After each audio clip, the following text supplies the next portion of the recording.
गुरु परमगुरून्नीतिवरपूर्णौ सयामुनं रामं पद्माक्षनाथषडजित्सेनेश रमापति वन्दे वन्दे बृन्दावनचरं वल्लवी जनवल्लभं जयन्ती सम्भवं धाम वैजयन्ती विभूषणं श्रीमान् वेङ्कटनाथार्य कवितार्किकेसरी वेदान्ताचार्यवर्यो मे सन्निधत्तां सदा हृदि மையார்கடலும் மணிவரையும் மாமுகிலும் பொய்யாறு குவளையும் காயாவும் பொன்னிருண்ட மெய்யானை மெய்யமலையானை சபேந்தும் கையானை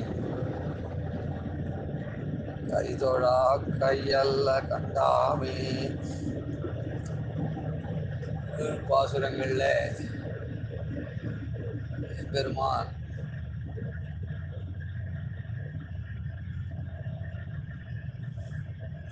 துயர துடைக்கிறதுக்கு முதல் பாசுரத்துல துயர துடைக்கிறதுக்கு அவர்களையே கொண்டு காரியம் செய்வித்து தான் சககாரியாயிருந்து துயர காரியம் பண்ணி வச்சு அவருடைய துயர துடைக்கக்கூடியவன் அப்படின்ற சாஸ்திரார்த்தத்தை காட்டினான். நம்முடைய முயற்சியினாலே நமக்கு இருக்கிற கரண கலேபரங்களையும் ஞான சக்திகளையும் கொண்டு நாமே நம்ம துயர போக்கடிக்கிறதுக்கு உண்டான வழியை பண்ணணும். அதுக்கு தான் எம்பெருமான் அதை கொடுத்துருக்கான். அதனால எம்பெருமான் அப்போ சககாரியா இருந்து நம்ம துயர் துடைப்பான் அப்படின்ற சாஸ்திரார்த்தத்தை காட்டினோம். ரெண்டாவது பாசுரத்துல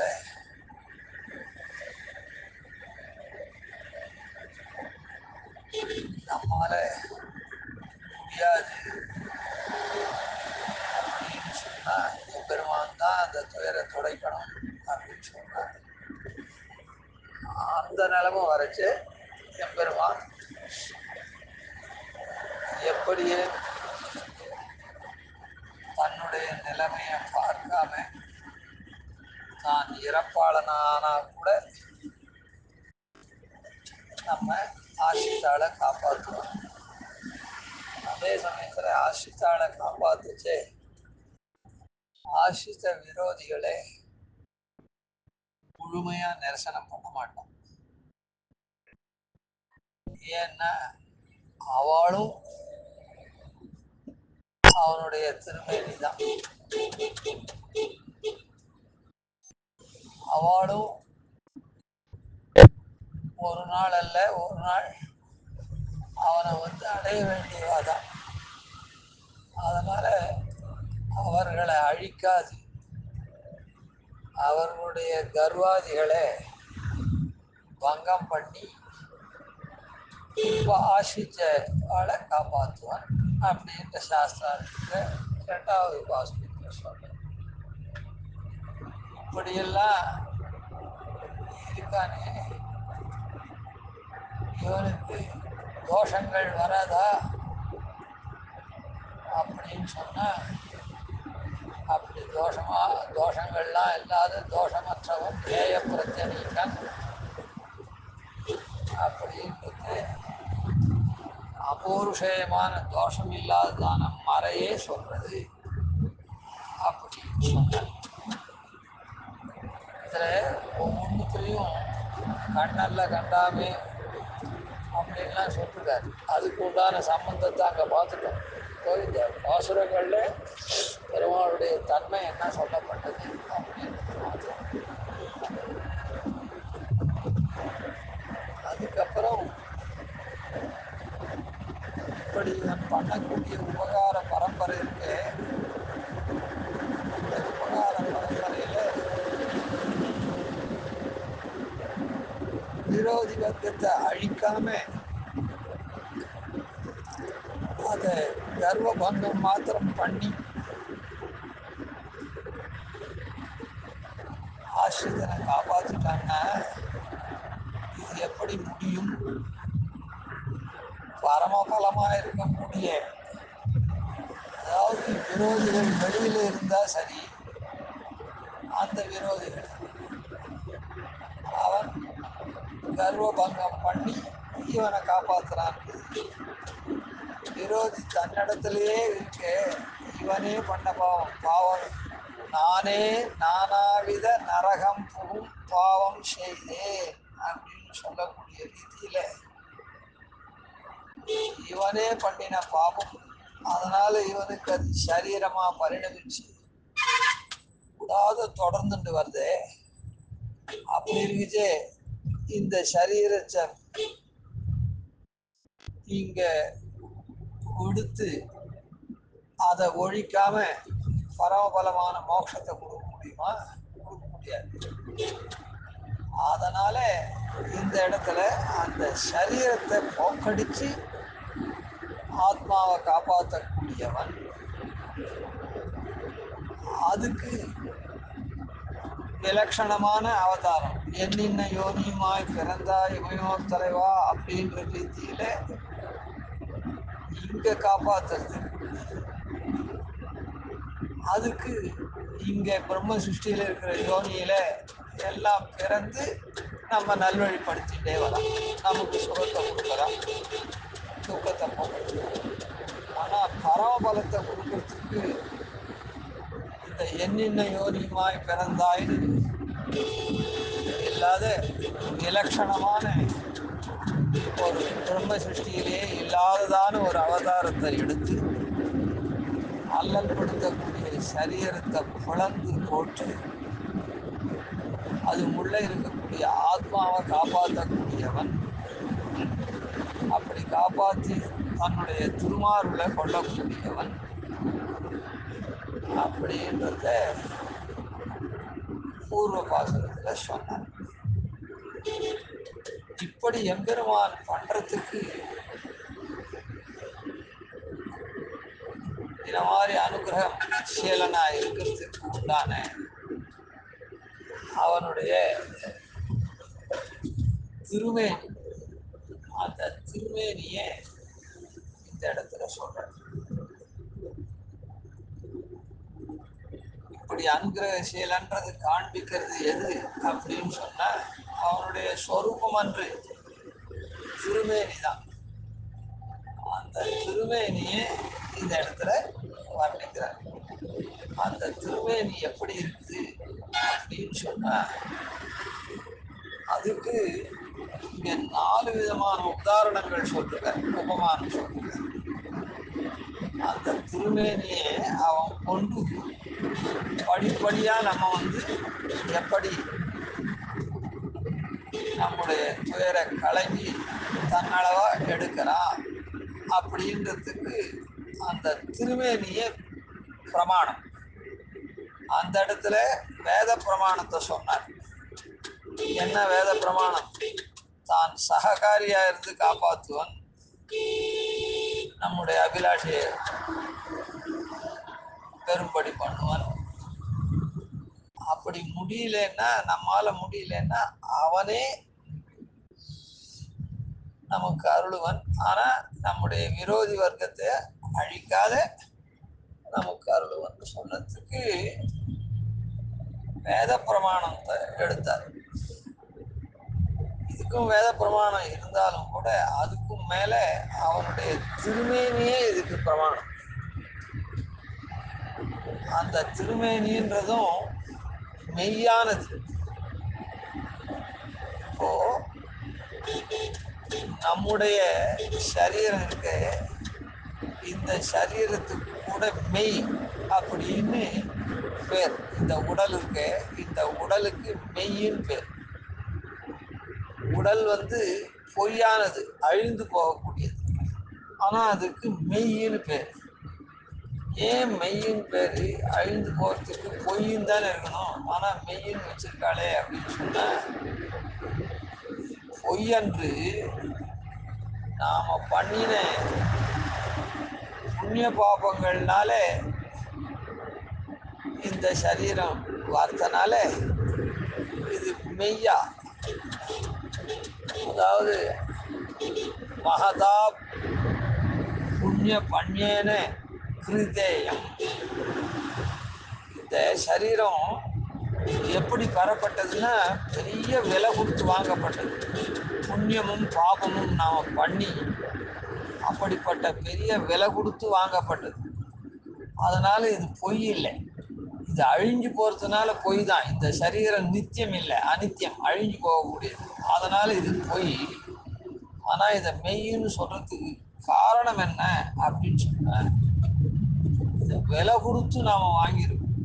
என்ன விலை கொடுத்து வாங்கியிருக்கோம்? நம்முடைய செய்கை. நாம் ஒரு இடத்துல போய் வேலை பண்ணா நமக்கு பேமெண்ட் பண்றான், கூலி தரான். அதை போல நாம் பண்ணின புண்ணிய பாபத்துக்கு இந்த சரீரத்தை நமக்கு கொடுத்துருக்கான் அனுபவிக்கிறதுக்காக. புண்ணியம் பண்ணியிருந்தா இந்த சரீரம் மூலமாக நல்லதை அனுபவிக்கிறோம், சுகத்தை. பாபம் பண்ணினதுக்கு உண்டானபடிக்கு இந்த சரீரத்தை கொண்டு துக்கத்தை அனுபவிக்கிறோம். அதனால இதுக்கு மெய்யின் பேர். ஆனால் பெருமாளுடைய திருமேனிக்கும் மெய் அப்படின்னு பேர். அது எப்படி மெய் அப்படின்னு சொன்ன, இந்த மாதிரியான புண்ணிய பாபங்கள்னால ஏற்பட்டு அழிந்து போகக்கூடியது இல்லை. அது எப்பவுமே அது உண்மையாவே இருக்கக்கூடியது, எப்பவும் நித்தியமா இருக்கு. சதைக ரூப ரூபாயா அப்படின்னு ஒரே மாதிரி எப்பவும் இருக்கக்கூடியது. அப்படிப்பட்ட ரூபம் பரமபதத்தில் இருக்கு. அந்த ரூபத்துல இருந்து தான் மற்ற ரூபங்கள்லாம் தோன்றது. அவதாரம் அப்படின்னு சொன்னா பிறப்பு இல்லை. அவதாரம் அப்படின்னா அந்த ரூபம், பரமபதத்தில் இருக்கிற ரூபம் இங்கே இறங்கி வருது நமக்காக.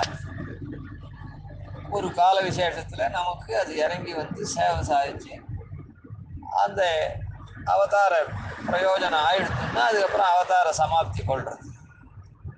ஆதியம் சோதியுருவை அங்கு வைத்து இங்கு பிறந்த வேத முதல்வன் அப்படின்னு. அதனால அந்த பரமபதத்தில் எப்பவும் சதைக ரூப ரூபாயான்னு இருக்கா. அந்த திருமேனி தான் இங்க அப்பப்போ நமக்கு சூட்டுனன் மாலையில் சொல்றாரு, அங்கோர் விண்ணோர்கள் நன்னீராட்டி ரூபந்தரா நிற்கவே அங்கு. அவள்லாம் பெருமாளுக்கு திருமஞ்சனம் பண்ணி தூபம் சமர்ப்பிக்கிறாளாம் நித்திய சூரிகள்லாம். அந்த புகை மண்டலம் இருக்குதே, அதில் அவளுக்கு அந்த பெருமாள் ஒரு உத்ரேஷம். அந்த புகை மண்டலத்தில் பெருமாள் சேவை சாய்க்காத இருக்கார். அந்த சமயத்தில் அவளுக்கெல்லாம் தெரியாத இருக்குச்சு. இங்க வந்து ஓர் மாயினால் ஈட்டிய வெண்ணை தொடு உண்ண போந்துமிழேத்துவன் கோட்டிடையாடின கூத்து அடலாயர் கொம்பினுக்கு. அதனால இங்க வந்து அவதாரம் பண்ணி நான் பின்ன பிராட்டிய மனம் முடிக்கிற வரையில் உண்டான காரியத்தெல்லாம் பண்ணிட்டு அந்த தூப புகை விலகிடுமோ இல்லை அதுக்குள்ளேயும் போயிட்டான் நான் திருப்பி அங்க அப்படின்னு ஒரு உத்ரேட்சம் பண்ணேன். அதனால அங்க இருக்கிற எப்பவும் இருக்கிற மூர்த்தி தான் இங்க ஒரு வாரம் நமக்கு அனுகிரகம் பண்றதுக்காக யூக விபவ ஆர்த்த அர்ச்சையா சேவை சாதிக்கிறான். அதனால இது மெய், எம்பெருமானுடைய திருமேனி மெய். இந்த திருமேனி அதனால அங்க எப்படி அபௌருஷயமான வேதம் எப்படி தூய்மையானதோ, தூய மறையானேன்னு சொன்னாரோ, அதை போல இந்த எம்பெருமானுடைய இது மெய். அதனால எம்பெருமான் காப்பாத்துறது எல்லாம் சத்தியமானது. சத்தியம் சத்தியம் புனசத்தியம் அப்படின்ற ரீதியில் அதுக்கு அந்த எம்பெருமானுடைய திருமேனி தான் நமக்கு பிரமாணம், அவன் காப்பாத்துறது. அதுதான் இங்க சொல்றார், மையார் கடலும். மை அப்படின்னா கருமைன்னு அர்த்தம். மை வண்ணன் அருங்குஞ்சி குழல் அப்படின்னு சாய்க்கிறார். மை வண்ணம், மையினாலே கருப்புன்னு அர்த்தம். அதனால மையார் கடலும், கரும நிறைந்ததான கடல். இந்த கருப்பு நிறைந்ததான கடல் போன்ற திருமேனி உடையவன் எம்பெருமான். இதனால தெரிவிப்பது என்ன அப்படின்னு சொன்ன, கருமை எப்போ வரும் அப்படின்னு சொன்ன, அடர்த்தி அதிகமாக அதிகமாக அதிகமாக கருமை வரும். எந்த நிறமும் அடர்த்தி ஆச்சுன்னா அது கருப்பில் போய் முடியும். பச்சை, மஞ்சள், சிகப்பு எல்லாமே, நீலமும் கருப்பும் ஒன்று தான். இருந்தாலும் நீலம்னு விவகாரம் பண்ணுற அளவில் லோகத்தில் தனியாக கருப்பு தனியான்னு, அது எதுவாக இருந்தாலும் அடர்த்தி அதிகமாக கருமையாகும். அடர்த்தி குறைய குறைய அது கடைசியில் வெள்ளையாயிடும். அதனால் இந்த அடர்த்தியை எதுக்கு இங்கே சொல்கிறது? மையாறு கடலும், அப்படியே மை நிறைந்ததான கருப்பு நிறைந்ததான கடல். கடல் அகாதம், ஆழம் காண முடியாத அப்படி இருக்கு. அதனால தான் அது அடர்த்தியா இருக்கிறதுனால மையார் கடல் அப்படின்னு. அதனால இப்போ கடலை எதுக்கு சொன்னார்னா, சமுத்திரமிவ காம்பீரியே, எம்பெருமானுடைய கம்பீரத்தன்மை சமுத்திரத்தை போல. சமுத்திரத்தை எப்படி ஆழம் காண முடியாதோ அதை போல எம்பெருமான் எப்படி அருளுவன், அவன் திருவுள்ளத்தில் நீசனேன் நிறை ஒன்றுமில்லேன் அப்படின்னு இருக்கக்கூடிய நம்ம அப்படியே கை கொண்டு அருள்றானே. ஏதோ ஒரு வியாஜத்தினால, பிரபத்தின்ற ஒரு வியாஜத்தினால நாம் எவ்வளோ பாபம் பண்ணியிருக்கோம், அதெல்லாம் யோஜனை பண்ணாது அப்படியே இது பண்ணுறான். அந்த பாபத்தெல்லாம் எப்படி போக்கடிக்கிறான்? ஒரு டாக்டர் இருக்கார் அப்படின்னு சொன்னால் அந்த மருத்துவர் என்ன பண்ணுறார்? எல்லாருக்கும் சாமான்யமாக ஒரு வியாதி வந்துருக்குதுன்னா, ஒருத்தனுக்கு அதில் ரொம்ப குரூரமாக வந்துருக்குது அப்படின்னா அதையும் அவர் சிகிச்சை பண்ணி அவனையும் காப்பாற்றுறார். அது எப்படி தான் அவர் சிகிச்சை பண்ணுறாருன்றது மற்றவாளுக்கு தெரியாது. அதாவது மல்டி காம்ப்ளிகேஷன் நிறையா ஆயிடுத்து இந்த கேஸ் அப்படின்னா கூட அதை அப்படியே அது இது பண்ணுறாரு. அதை போல் எம்பெருமான் நம்முடைய இந்த பாபத்தை ஒழிக்கிற விஷயத்தில் அந்த கம்பீரமான சுபாவத்தை கொண்டிருக்கிறதுனால அந்த திருமேனி கடலை போல இருக்குது, கடல் நிறத்தை போல இருக்குதுன்னு சொல்கிறதுக்கு காரணம் அந்த எம்பெருமான் திருவுள்ளத்தில் நம்ம அனுகிரகம் பண்ணக்கூடிய அந்த தன்மை இருக்குது. அது சாமான்யமாக தெரியாது. கம்பீர சுபாவம் உள்ளவன் வாயால் எல்லாருக்கும் சொல்லிட்டு இருக்க மாட்டான் தான் என்ன பண்ண போகிறான். அவன் காரியம் பண்ணாவிட்டு தான் அந்த காரியம் ஓஹோ இப்படியும் பண்ணிருக்கான் அப்படின்னு மற்றவாளுக்கு தெரியும். அதுக்கு முன்ன தெரியவே தெரியாது. அதுபோல எம்பெருமான் எப்படி ரட்சிக்கிறான்றது தெரியாத இருக்கு. அப்படி அவ்வளோ கூடமாக இருக்கிற விஷயத்தை அவன் பண்ணி நம்ம அருள்றான் அப்படின்னு. மையாறு கடலும் மணி வரையும். அப்புறம் மணி வரை, மணி என்ன பண்ணோம்னா, நவரத்னங்கள்லாம் எதுக்கு போட்டுக்கிறா எல்லாரும் அப்படின்னா, ஒவ்வொரு தோஷங்கள் போகிறதுக்காக ஒவ்வொரு ரத்னத்தை போட்டுக்கிறாங்க. அதனால் எம்பெருமான் எப்படி சின்னதில்லை, நம்முடைய தோஷங்கள் பல இருக்கிறதுனால அவன் மணி மலை போல இருக்கான். ஏதோ சின்னதாக ஒரு கேரட், அரை கேரட், 4 கேரட் அப்படிலாம் இல்லை, ஒரு மலையாகவே இருக்கான். ஏன்னா நம்முடைய தோஷங்களை போக்குறது. மலைன்னா எப்போவுமே அது சாஸ்வதமாக இருக்கும்.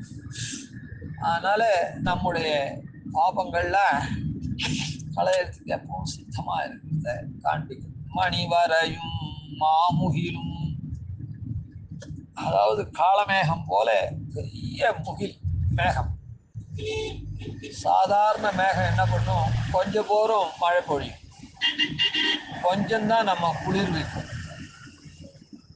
ஆனால் காலமேகங்கள்லாம், பெரிய மேகங்கள்லாம் என்ன பண்ணும் அப்படின்னு சொன்னால் நிறைய மழை பொழியும், பூர்ணமாக குளிர் வைத்து அந்த மழையினால இந்த பொல்யூஷன் அப்படின்னு சொல்கிறோமே, நம்ம சுற்றி நமக்கு வியாதிகளை கொடுக்கக்கூடியதானே அந்த கலப்படம் இருக்குதே, பஞ்சபூதங்கள்லேயும் நிலம், நீர், நெருப்பு, காற்று, ஆகாசம் அப்படின்னு எல்லாம் ஆண்டாள் சொல்கிறாளே, சார்ங்க முதைத்த சரமழை போல் பூர்வ பாசனமெல்லாம் இருக்குது.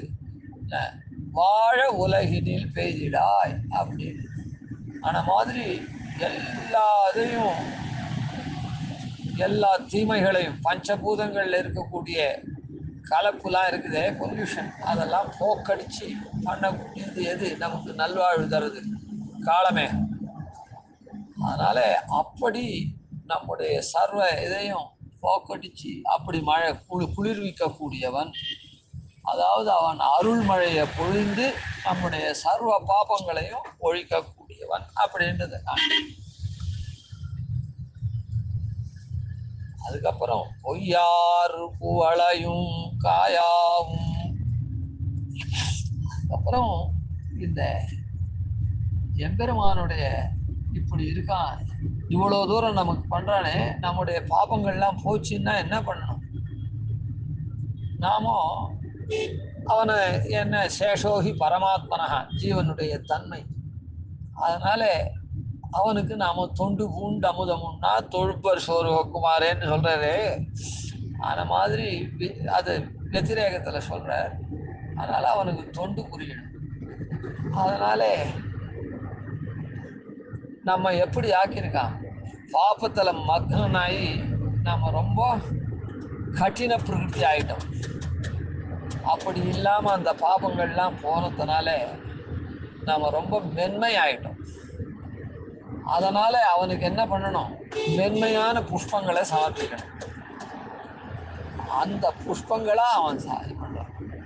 ஆழ்வார் சாய்க்குது, பூவையும் காயாவும் நீளமும் பூக்கின்ன காவி மலரென்னும் காண்தோறும் பாவியேன் மெல்லாவி மெய்மிகவே பூரிக்கும் அவ்வவையெல்லாம் பிரானுருவே என்று.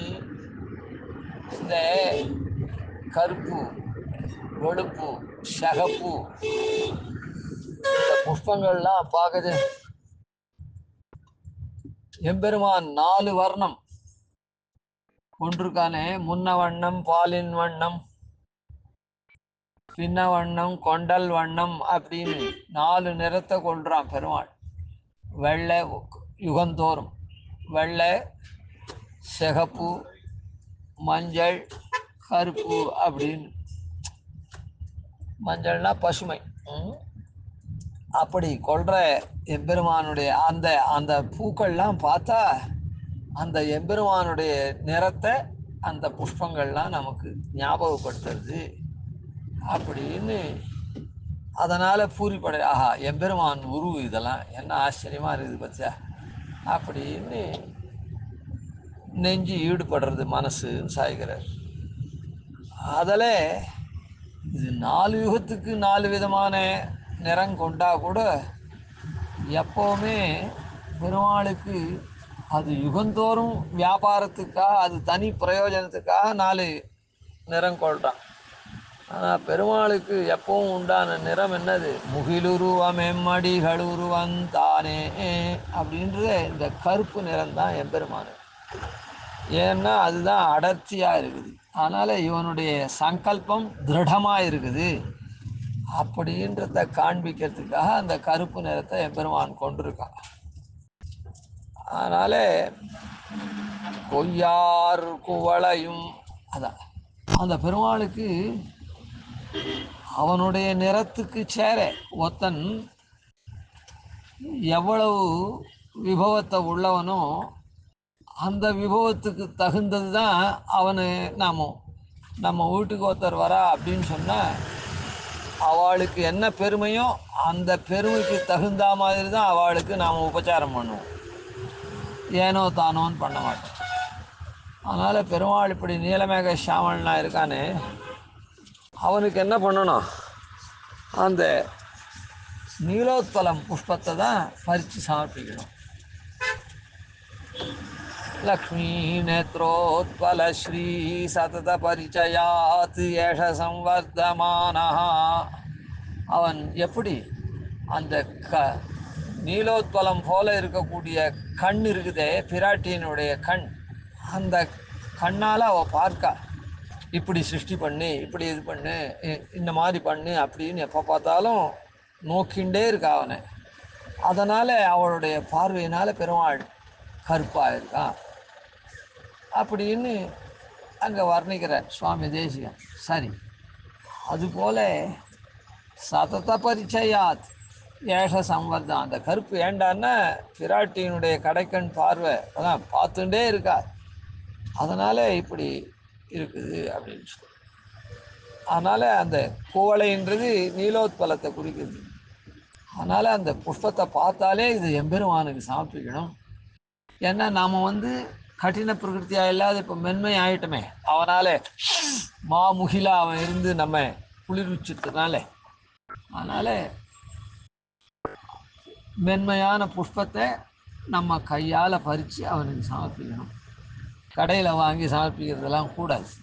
அதனால் கொய்யாறு குவளையும் காயாவும் அதை அந்த இடத்துல வரைச்சு ஒரு புஷ்பத்துக்கு 2 புஷ்பமாக சாய்க்கிறது.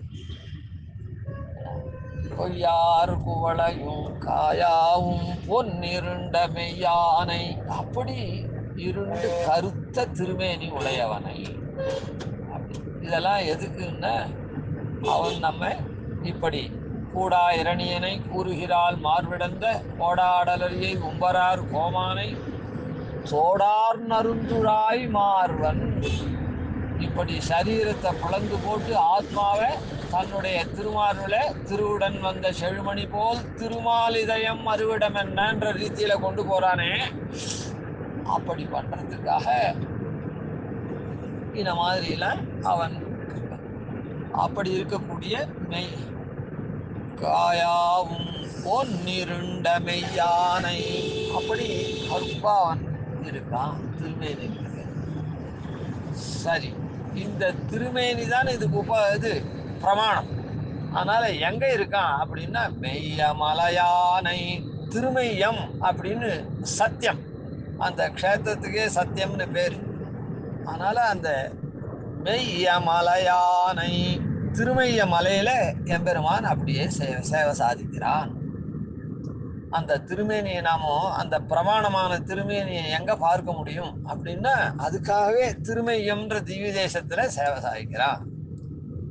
மெய்ய மலையானை, அது அந்த எம்பெருமான் நீலவரை அப்படின்னு சொன்னாரோ இல்ல, மையார் கடலும் மணிவரையும் அப்படின்னு மணிமலை அப்படின்னு சொன்னாரு. அதனால மெய்ய மலையாவே அவங்க மலையிலேயே சேவை சாய்க்கிறான். மலை இருக்கும்.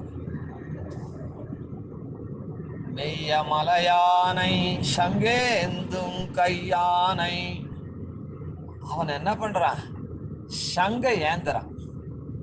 சங்கு எதுக்கு ஏந்தறான் அப்படின்னா அதான் இந்த நாம இந்த புண்ணிய பாபங்கள்லாம் ஒழிச்சு அவன் நன்னா குளிர மழை பொழிந்து அருள் மழையை பொழிந்து நம்ம ஆக்கின உடனே நாம எப்படி யாரும் அதை தான் இங்க காண்பிக்கிறான். சங்கேந்தும் கையானை, தன்னுடைய கரத்துல கையில சங்க ஏந்திரான். இப்போ கூட ஒரு உயர்த்தியானவளா ஒருத்தர் இருந்தா அவனுக்கு கீழே இருக்கும், அவன் என்ன பண்ணுவான்னா அவன் அப்படியே கையால தாங்கி பிடிக்கிறான் அவரை அப்படின்னு சொல்லுவான். அப்படின்னா என்ன அர்த்தம், அவர் என்ன சொல்றாரோ அதெல்லாம் பண்றா, அப்படி அந்யோன்ய பாவம், அந்த பிரீத்திய அப்படின்றதுக்காக அதை அப்படியே கையில தாங்குறான்ப்பா, தங்க தாம்பாளத்துல தாங்குறான் அப்படின்னு சொல்லுவா லோகத்துல. அது போல எம்பெருமான் என்ன பண்றான், இந்த பாப்பங்கள்லாம் போனவனை அப்படியே கையில ஏந்துறான் அப்படின்ற மாதிரி, அதாவது ஏற்றி தன்னுடைய ஹிருதயத்துல வச்சுக்கிறான். அதுக்கு உதாரணமா சங்கேந்தும் கையானை, இப்படி திருமேனியை வச்சுண்டு என்ன பண்றான்னா நம்முடைய பாபங்களை போக்கி நமக்கு என்ன தன்மையை தரான். பாப்பம் இருக்குச்சேதான் நனமேயம் கஷ்டிச்சித்து, நான் ஒத்தனுக்கும் வணங்கல் இல் அரக்கன், ஒத்தனையும் நான் வணங்க மாட்டேன் அப்படின்னு வணங்காமுடி மன்னன் ராவணனை போல நாம் இத்தனை நாளாக இருக்கோம். அது பாபத்தினால. அந்த பாபங்கள்லாம் போன உடனே நாம் என்ன பண்ணுறோம், அந்த தாரத்வமேஸ்ய சம்ஸ்தானே சப்தே ச பரித்ருஷ்யதே, அந்த தாரத்வம், அந்த பிரணவத்தை போல சம்ஸ்தானே உருவத்திலையும் இருக்குது. பிரணவம் தான் வேதத்தினுடைய சாரம். அதை போல தான் நாம் இருக்கணும். அதுக்கு உதாரணம் எது? சங்கம். பிரணவம் எப்படி இருக்குதோ அதை போல சங்கம் வளைந்த தன்மையாக இருக்குது. அதை போல நாமும் வளைந்து அப்போல் வளை அப்படின்னு கூட சொல்லியிருக்குது. நாமும் வளைந்த தன்மைனா அதாவது சேஷத்த தன்மையை கொண்டிருக்கணும். வளைந்த தன்மையா இப்படி மாறு நெரிச்சுண்டு வணங்காத இல்லாத வணங்கா முடி மன்னனா இல்லாமல். அதே மாதிரி நம்முடைய சொற்களும் எப்படி இருக்கணும்? இனிமையாக இருக்கணும். தாரத்துவம் எஸ்ய சம்ஸ்தானே சப்தேச்ச பரிதிருஷ்யதே. சங்கம் என்ன பண்ணுறது? தாரத்தை போல பிரணவத்தை போல இருக்குது. அதனுடைய சப்தமும் பிரணவநாதத்தை போல இருக்குது. சங்கத்தினுடைய ஒலியும் அதை போல் நாம் என்ன பண்ணணும்? பிரணவம் என்ன சொல்கிறது? எம்பெருமானுக்கே சேஷபூதம் அப்படின்றது சொல்கிறது. அந்த மாதிரி அவனுக்கே சேஷனாயே அந்நியோக அயோக வியவச்சேதம் பண்ணி அவனுக்கே சேஷமாயே இருப்பான் அப்படின்றத நாம் விஞ்ஞாபிக்கணும். அந்த மாதிரி விஞ்ஞாபிச்சோன்னா அதனுடைய கைங்கரியம் பண்ணுறோம் மேலே உத்தரவுத்தரம். அதனால் எம்பெருமான் என்ன பண்ணுறான்? நம்ம அவன் கையில் சங்கேந்தி உன்னுடைய பாபத்தெல்லாம் ஒழித்து உன்னை பிரணவத்தினுடைய தன்மையை போல, அதான் சாஸ்திர வேதத்தில் சொல்லிருக்கபடிக்கு வளைந்தவன் ஆக்கி, அதாவது எம்பெருமான் திருவடியில் தலையை தாழ்த்தி அந்த எம்பெருமான் உனக்கே நாம் ஆட்செய்வோம் மற்றனங்காமங்கள் மாற்று அப்படின்ற ரீதியில் இருக்கும்படியே பண்ணுறான். அதனால் அவன் சங்கத்தை கையில் வச்சுட்டு காமிக்கிறான், உன்னை இந்த மாதிரி நான் ஆக்கிறேன் அப்படின்னு சொல்லி. அதனால் அந்த திருமேனி என்ன பண்ணுறது? திருமேனி இப்படி 4 உதாரணங்கள் சாய்ச்சாரு. அந்த மாதிரி உத்தரோத்தரம் நம்முடைய பாபங்களை ஒழித்து அந்த கையில் வச்சுருக்க சங்கத்தை போல் நான் ஆக்கக்கூடிய உங்களை ஆக்கிறேன் அப்படின்றத காண்பிக்குது. அப்படி பண்ணக்கூடிய இந்த எம்பெருமான் இருக்கானே, நமக்கு அந்த வளைந்த தன்மை இல்லாதனால தானே இந்த மாதிரி அல்லல் படுறோம் இந்த சம்சாரத்தில். அப்படி கையில் வச்சுட்டு அந்த சங்கம் மூலமாக நம்ம காமிக்கிறாங்க. அப்போ நாம் என்ன பண்ணணும்? நம்ம கையால் அவனை தொழணும். சங்கேந்தும் கையானை கைதொழா கையல்ல கண்டாமே. அப்படி அவனை தொழாத கையே அன்று. கண்டாமே இது ஸ்பஷ்டமாக சாஸ்திரங்கள்லேயும் பெரியோர்கள்லேயும் சொல்லிருக்கிறத ஸ்பஷ்டமாக நாம் பார்த்துருக்கோம். அதாவது அறிஞ்சிருக்கோம். ஞானக்கண் கொண்டு அறிஞ்சிருக்கோம்னு அர்த்தம். அதாவது அவனை சேவிக்காத கையே அன்று. வணங்கலைன்னா அதுக்கப்புறம் நாம் எப்படி நம்ம பாபம் போல அவனை போய் சேரவும் முடியாது. அதனால் பாபம் போனால் தானே நமக்கு நல்லது வரும். நல்லது வந்தால் அவனை சேவிப்போம், தொழுவோம். தொழுத உத்தரோத்தரம் பலன்லாம் வரும். அதில் பரமபலன் வரும். இல்லைன்னா வரவே வராது. அதனால அப்படி சேவிக்காத கையே அன்று. தொழாத அப்படின்னு இந்த இடத்துல கண்டாமி. கீழெல்லாம் ஞானேந்திரியங்களை சொன்னார். இந்த இடத்துல கர்மேந்திரியத்தை காட்டுறார். ஞானேந்திரியம் இப்போ கர்மேந்திரியம். அதனால உத்தர கிருத்தியம் எப்படி பண்ணணும்னு சாய்கிறார். இந்த பதிகத்தில் சொன்னபடிக்கு உத்தர கிருத்தியத்தை பண்ணணும். அதனால நம்ம கை எப்பவும் எம்பெருமான தொழணும். வாயவனை அல்லது வாழ்த்தாது கையுலகம் தாயவனை அல்லது தாம் தொழா அப்படின்னு சொன்னார். அதுபடிக்கு எம்பெருமானை எப்பவும் தொழணும். மற்ற இடத்துல கை தொழக்கூடாது. கை கூப்பு செய்கை அவனுக்கு மாத்திரம்தான் பண்ணணும். அப்படி பண்ணலைன்னா அது கையே அன்று அப்படின்னு சாய்க்கிற. அதுபடி உத்தர கிருத்தியத்தை நடத்தணும். கவிதார்க்கிக சிம்ஹாய கல்யாண குணசாலினே ஸ்ரீமதே வெங்கடேசாய வேதாந்த குரவே நமः. ஆதிவன் ஷடகோபாதீனே திவர்யான் பஜே நிஷம் ஸ்ரீரங்கபூர்வஷடதித்யதீசானபதாஸ்ரயம் ஸ்ரீவத்சம்ஸ்தகம் வந்தே ஸ்ரீகிருஷ்ணதேசிகம்.